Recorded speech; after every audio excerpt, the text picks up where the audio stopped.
Bonjour Mathieu, bienvenue dans Raconte-moi ton métier. Bonjour Pierre. Est-ce que tu pourrais nous parler de ton métier? Oui, alors mon métier c'est maréchal ferrant. Alors ça consiste en quoi? En fait, le maréchal ferrant c'est un peu le spécialiste du pied du cheval. Donc on va être amené à utiliser pas mal de techniques pour améliorer la locomotion finalement du cheval. Donc que ce soit des chevaux de loisirs, des chevaux de travail, parce qu'il y a des chevaux de trait maintenant qui travaillent dans certaines régions, dans certaines villes, certaines communes, ou dans certains aussi des chevaux de débardage. Mais voilà, donc il y a des chevaux qui tirent des calèches, bon ça c'est plus dans les villes touristiques, on n'en a pas ça vraiment dans cette région-ci. Et puis il y a tous les chevaux de sport, tous les chevaux de loisirs, des chevaux de promenade, des chevaux de course, des chevaux de jumping, des chevaux de dressage. Tu te rends à domicile, tu te rends dans des écuries, oui, alors, chez le particulier? Ça se fait maintenant à domicile. Donc avant, les gens amenaient les chevaux chez le maréchal ferrant. Oui.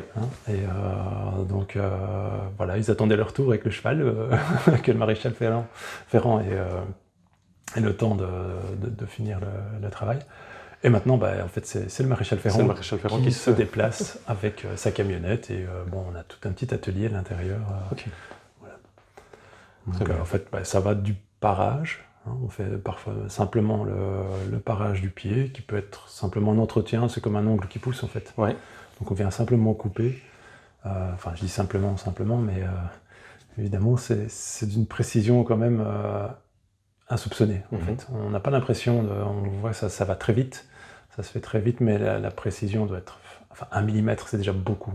Oui, c'est ça. 1 mm d'erreur, c'est déjà énorme. Pas blesser l'animal non plus. Donc, 1 mm de différence, c'est déjà trop, ne fût-ce que dans un parage. Donc, on a ça juste pour le parage, donc ça peut être un parage classique, ça peut être un parage orthopédique ou un parage, plus pour aider le cheval, quelque chose de palliatif parfois. D'accord. Puis il y a la partie ferrage, où on va ferrer le cheval, mettre des fers pour éviter l'usure, quand l'usure est vraiment trop forte. À ce moment-là, juste pour protéger le sabot, on met un fer. Ok. Maintenant, il y a des fers orthopédiques aussi. Comme ça peut être une semelle orthopédique chez nous, c'est un peu la même chose. Alors ça se travaille, chaque pied est différent, donc ça se travaille à chaque fois. On doit mettre le fer à chaud, le travailler à chaud pour qu'il prenne vraiment la forme exacte du pied. Ça demande pas mal de concentration et de précision. Et quelle formation as-tu suivi pour devenir maréchal ferrant? J'ai été à l'école d'Anderlecht, l'école de maréchalerie. En combien d'années? C'était en 2 ans à l'époque, maintenant c'est passé en 3 ans. D'accord. Et je pense qu'on va changer encore le programme d'ici peu. Avec des stages, je suppose, de la mise en pratique surtout? Avec essentiel. Pas mal de stages, beaucoup de forges, parce que c'est difficile de maîtriser la forge. C'est parfois une petite partie du métier, de forger des fers, parce qu'il y a certains fers qui n'existent pas, ou qui demandent tellement de particularités pour tel cheval qu'on doit ajouter beaucoup de choses dessus. Et vaut mieux le forger que de commencer à découper certaines parties. Donc voilà, c'est vrai que c'est rare, c'est plutôt rare dans le métier, mais ça apporte une plus-value énorme au bien-être du cheval, quoi. Okay. Dans ton cas, comment est née l'envie de faire cette activité? Alors c'est une belle histoire pour moi, parce que j'ai toujours cette image comme un tableau peint, en fait. D'accord. J'ai 18 ans, je ne savais pas trop vers où aller, et j'ai vu un homme de cheval, qui n'était pas maréchal ferrant, mais qui prend le pied du cheval et qui le met sur un trépied devant, et qui commence juste à limer un peu pour arranger le sabot, et je me dis, waouh, quel beau tableau, quelle belle vision, qu'est-ce qu'il fait? Je me dis, qu'est-ce qu'il fait là? Pourquoi il fait ça? Et puis... Et voilà, du coup je me suis renseigné, je me suis dit oui, pourquoi pas, on va essayer. Et... Il y avait déjà l'amour du cheval ou pas du tout? Oui, en fait c'est quelqu'un que j'ai vu dans un manège où je montais. D'accord. Et j'ai vu faire, je me dis, il est là en train de se plier sous le cheval pour lui faire du bien. Oui, c'est ça. Je me dis, wow, chouette.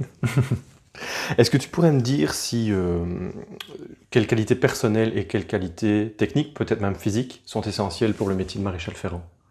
Alors, personnel, je pense qu'il faut quand même être assez patient. Mhm.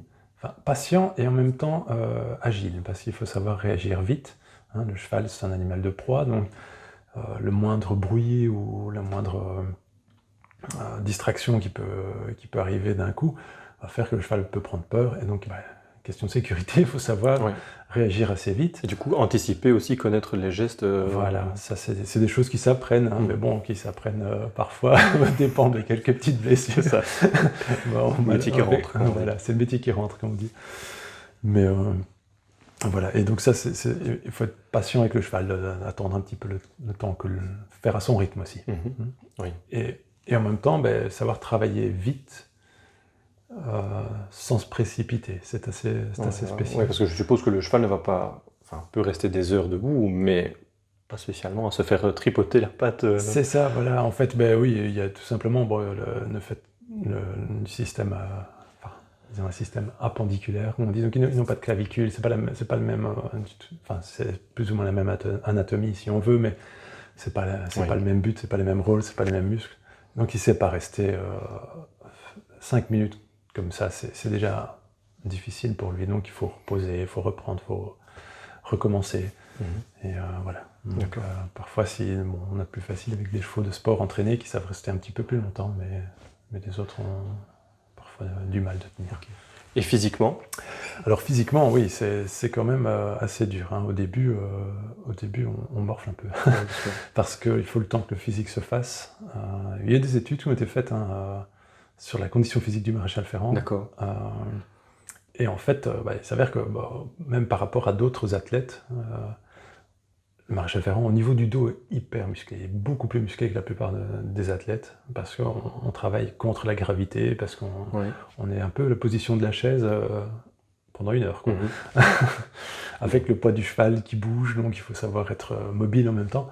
Donc ça, c'est vrai que voilà, c'est un peu dur, il faut savoir frapper du marteau toute la journée, donc physiquement, c'est vrai qu'on dort bien le soir, quoi. Et est-ce que sur le long terme, on en parlait juste avant de commencer l'interview, est-ce que sur le long terme, on peut envisager une carrière complète dans cette profession? Alors c'est un beau métier qu'il faut prendre peut-être, si on veut le faire longtemps, il faut y aller doucement. D'accord.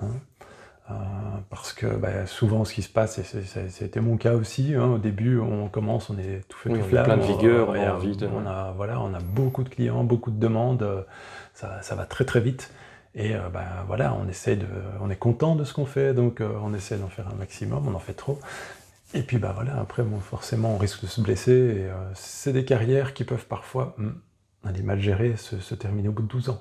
Ah oui, ok. Donc relativement jeune, si on a commencé jeune. Ouais. Donc il faut, soit on mise sur 12 ans et on se dit qu'on met le paquet et qu'on ne travaille plus après, ce qui à la limite pourrait être possible. Mais voilà, sinon on étale simplement et on prend le temps. Ça, je pense qu'à ce moment-là, c'est possible d'allonger la carrière. Et est-ce que c'est une carrière qui est possible Est-ce qu'il est possible, je reprends un petit peu ma question, est-ce qu'il est possible de commencer cette carrière-là en seconde carrière, justement, peut-être un peu plus tard, donc pas commencer vers la vingtaine, mais peut-être vers 35-40 ans, il y a quelqu'un qui souhaiterait se reconvertir et devenir maréchal ferrant en étant plus âgé, c'est possible? Oui, il y en a beaucoup. Enfin, je donne certains cours à l'école de maréchalerie. Et donc, je vois beaucoup d'élèves différents. Et là, c'est vrai qu'on a de tous les âges, en fait. Il y a des gens d'une 40aine d'années, il y a des gens d'une 20aine. Bon, voilà... tout le monde se mélange et c'est une école, de toute façon, où finalement tout le monde apprend, on apprend le métier. Donc, il n'y a pas de valeur par rapport à l'âge, par rapport à ça. Et je veux dire, c'est vrai que ça arrive encore souvent qu'il y ait des gens plus âgés qui... Il y a l'amour du cheval, de toute façon, je suppose, qui unit au départ. Okay. Est-ce que tu pourrais donner des avantages à ce métier? Des avantages. Moi, ce que j'aime, les avantages, c'est vraiment peut-être la liberté, ce côté indépendant, mais vraiment où on est libre d'aller où on veut. On organise nos horaires, on peut travailler autant qu'on veut ou se réserver du temps. Voilà, c'est vraiment ça, c'est une liberté. On a cette facilité d'avoir des clients parce qu'il y a beaucoup Il y a de de la demande. Donc ça, c'est un avantage aussi. Et du coup, ça laisse aussi certaines libertés d'accepter certains travaux et d'en refuser d'autres.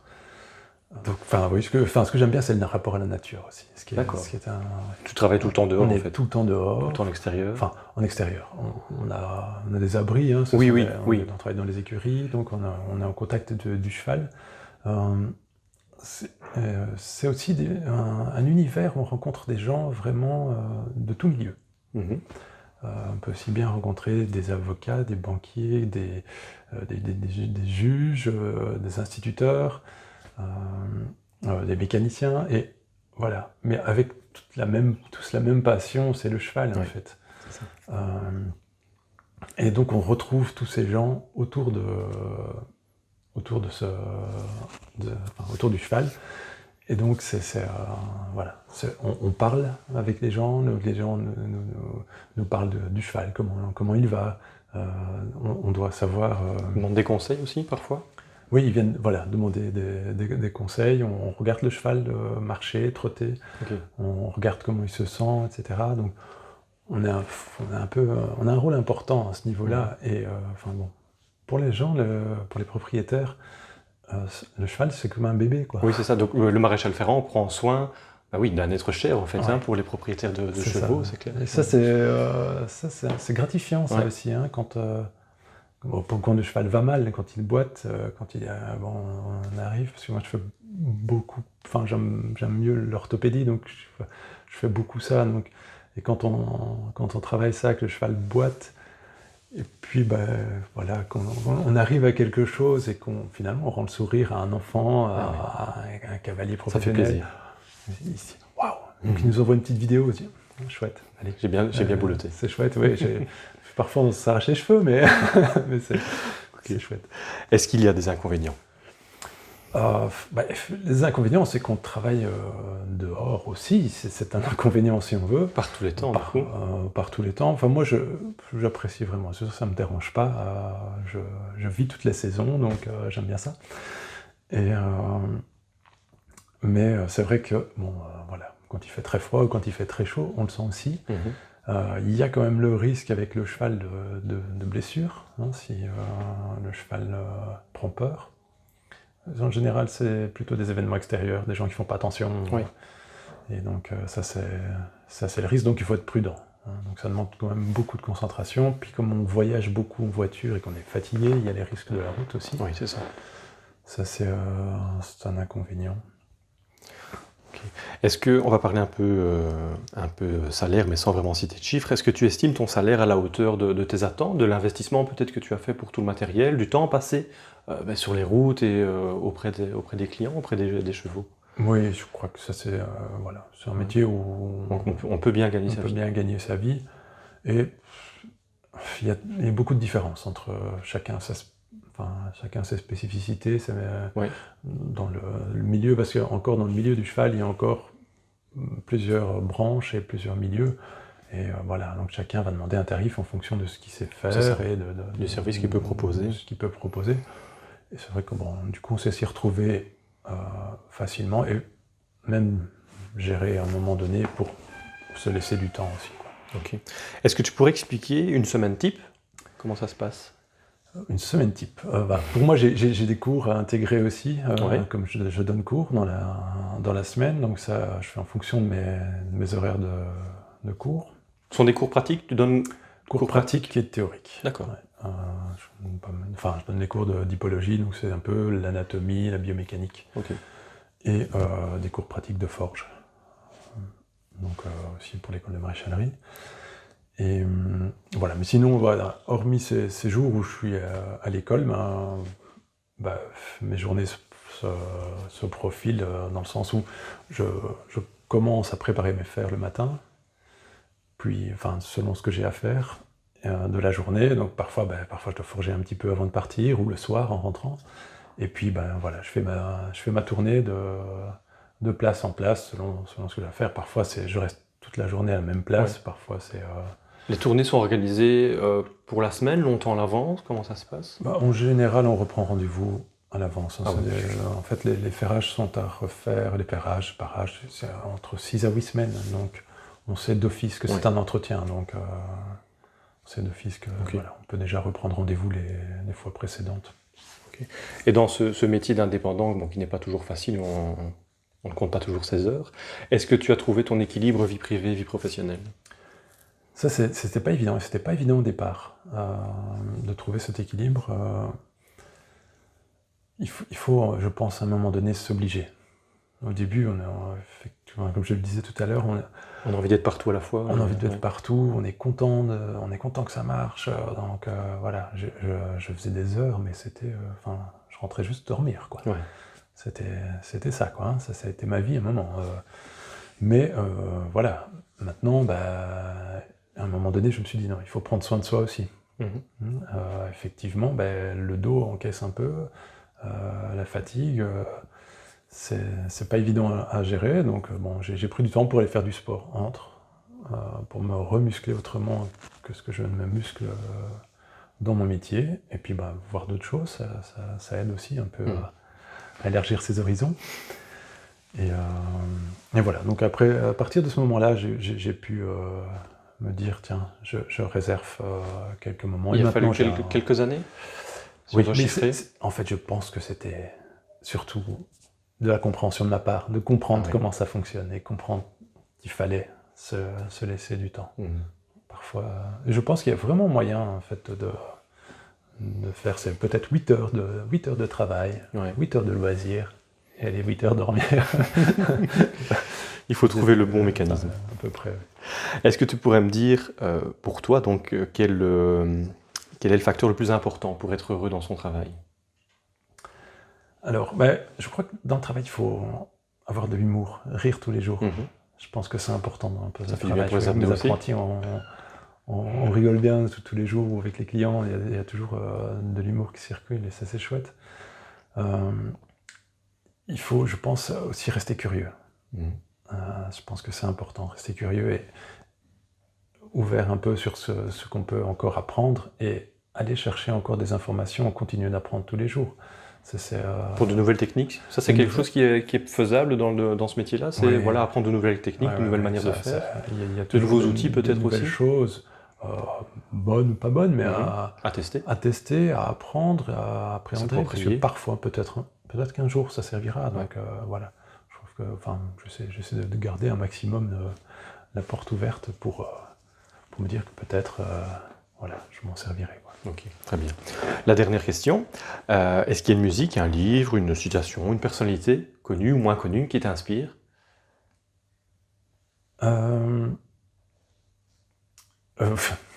Oui, c'est peut-être tout bête, mais c'est en forgeant qu'on devient forgeron. Ça colle au métier. Oui. Très bien, ok, on va finir là-dessus. Merci beaucoup. Merci.